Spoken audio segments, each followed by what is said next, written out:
Is that what happened to you in Washington? I allowed it to happen to me. And, you know, I'd been working since I was 9. So not only was I all of a sudden redundant to my husband as a partner, as a helpmate, I felt redundant as a human being. I felt that I was floundering as a human being. I had lost, all of a sudden, my identity. I didn't know who I was. I didn't know what I was. I didn't know what my purpose was. I wanted to be wife. I did all the wifely things, but John had already won the race. And the Senate is one lady. She's some mother grabber, that lady. She one lady I ain't gonna tackle. So I said, bye, honey. Best of British luck. Because she's the most demanding mistress in the world. The Senate. Yeah. When a relationship is losing its foundation or whatever, it's never something that happens overnight. You can't. It's I suppose you wake up one day and you realize this isn't it anymore. Did you know when you were sitting at home waiting and for the senator to come home? I don't want to get personal because John is one of the loveliest men and a great friend. Our marriage didn't work out.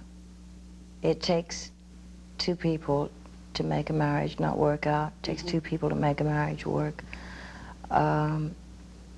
Ours didn't work, but we're great friends now, and I'm very grateful for that.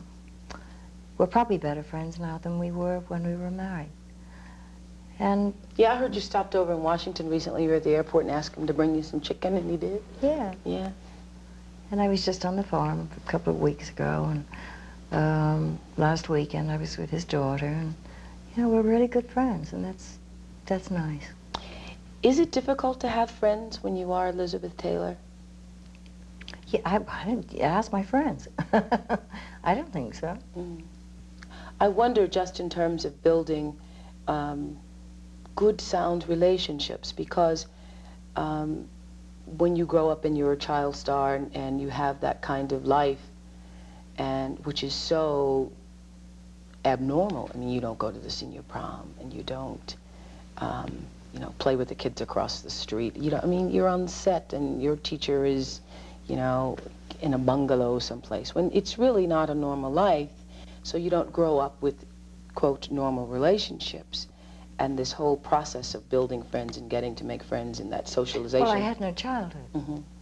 Roddy McDowell was my only childhood friend, and he's one of my dearest friends to this day.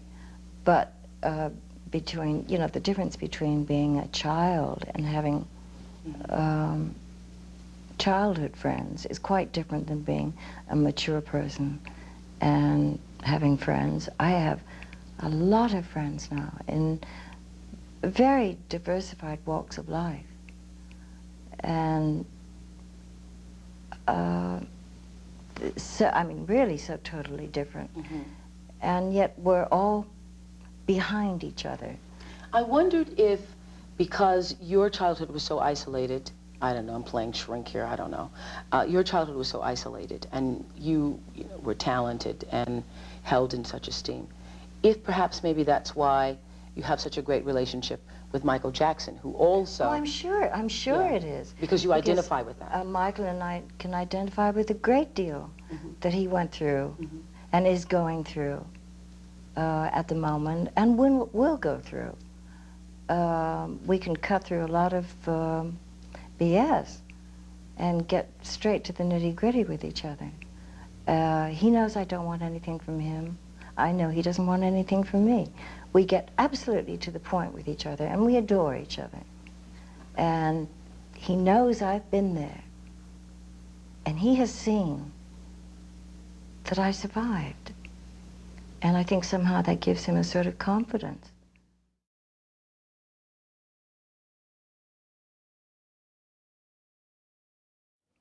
no matter how old I got, it was still like, you know, I had to legalize it. And that attitude lasted up through John Warner. Yeah. And it's different now. I'm trying to grow up, Is that how you see it growing up? being more independent and more sure of myself, yes. Not so dependent on having a man around. You're size 6, true? You lost 60 pounds. We don't get a whole lot of information about any particular agonies that you might have sustained during this 60-pound loss. And were there moments when you said, I can't do this? No. Once I made up my mind, once I got the click, as I call it, it was just another adventure. I was so determined by then that I was going to do it, and I did it. And then, you know, the fun, the rewards. But it was just 3 years ago. You were sitting in Georgetown, staring at the walls, Mrs. Senator. You hated it. You had nobody to talk to. You were married to a workaholic. You didn't like yourself. You pigged out. You also drank. You took Valley. This is not that long ago. And look at you today. This is a stunning transformation here. Look at this. Well, I did it all by myself, which is another reason, probably, that I feel good about myself. You don't mind looking at that, do you? I chose these to go in the book. The publisher said, Elizabeth, don't be so hard on yourself. Those are really ugly. Do you want to see? Yes. Fold it up. And you chose them because it motivated you, is that it? When I looked at these pictures, I thought, that can't be me. I don't recognize that person. I mean, the eyes are buried in a bowl of suet. The chin's and my bosom like meat. Yeah. I couldn't see myself in there.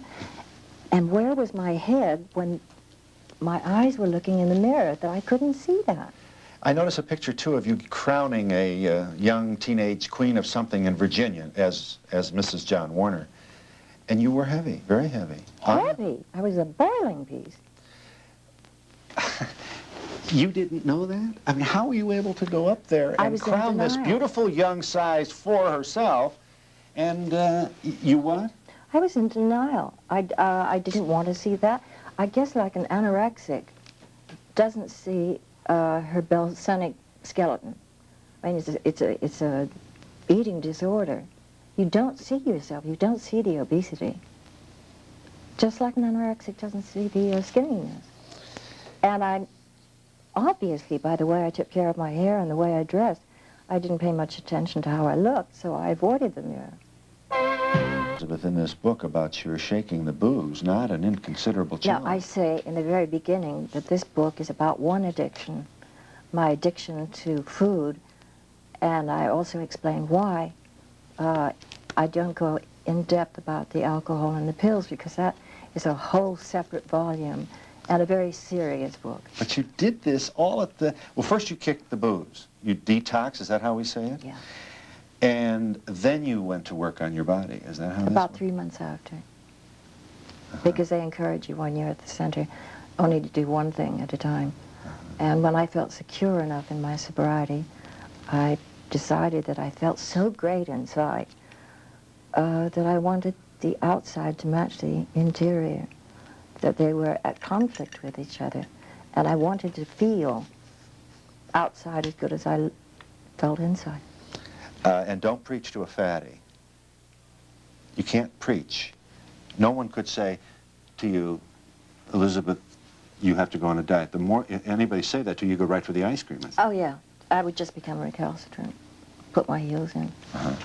On the issue of the intervention, you were in the hospital when your family gathered around the bed.